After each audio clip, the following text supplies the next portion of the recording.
Princess Diana and Prince Charles had a famously tumultuous marriage which dramatically deteriorated until the couple separated in 1992. Their divorce, which did not come for another 4 years, came after the Queen urged the couple to divorce in a private meeting of the royal family as they celebrated Christmas at Sandringham in 1995. Arguably the most high-profile divorce in British history, the terms were the subject of wild speculation at the time as proceedings were played out over several months. In the end, Princess Diana won a staggering £17 million lump sum, approximately £31 million in today's money, and an additional £400,000, around £730,000 today, as an annual allowance.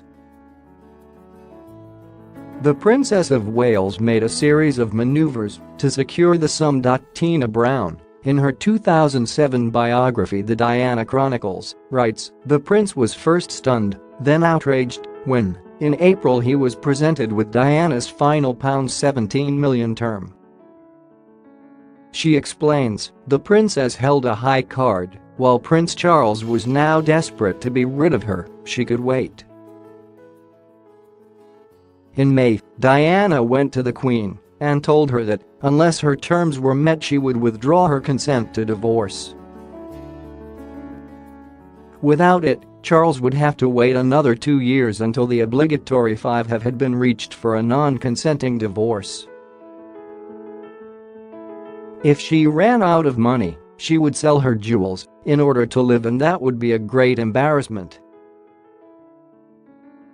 In response, Prince Charles reportedly tried to go over the head of Diana's divorce lawyer and straight to the head of the firm, Lord Mishcon, to try to reduce Diana's demands. However, Ms. Brown writes, on July 13, the divorce deal was sealed on the terms Diana asked. It was a sweet, clear victory. She may have lost her title, but she had won financial independence of the first time in her life. Until the divorce awarded her money in her own right, the princess had very few assets of her own. Most of her jewels belonged to the crown, and she famously had to return the Spencer tiara that she had worn on her wedding day back to her brother when he became the 9th Earl. When she began consulting her divorce lawyer Anthony Julius, he had to help the princess secure a bank loan to meet his fees. The Prince and Princess of Wales received their decree absolute on August 28, 1996. The princess established trusts for her sons Princes Harry and William, which they inherited on their 30th birthdays, receiving £10 million each. The £400,000 yearly allowance was earmarked for running the princess's office, as she continued with her work for many charitable causes, and she also continued a residence at Kensington Palace.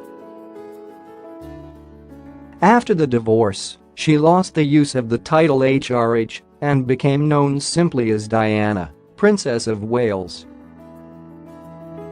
According to biographer Sarah Bradford, the princess also signed a confidentiality agreement as part of her divorce terms. Ms. Bradford writes, the couple would sign a confidentiality agreement, prohibiting them from discussing the terms of the divorce or any details of their lives together. The Princess of Wales had already, infamously, made revelations about her marriage when she secretly filmed an interview with the BBC's Panorama in 1995. In contrast, Sarah Ferguson did not sign any confidentiality agreement when she divorced Prince Andrew that same year. According to Tina Brown, Diana regarded Fergie as having been stampeded into a rash decision by the royal family over her divorce.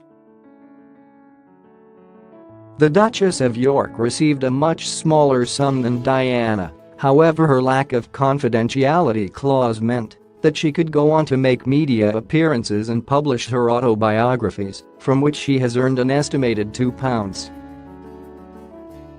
$2 million.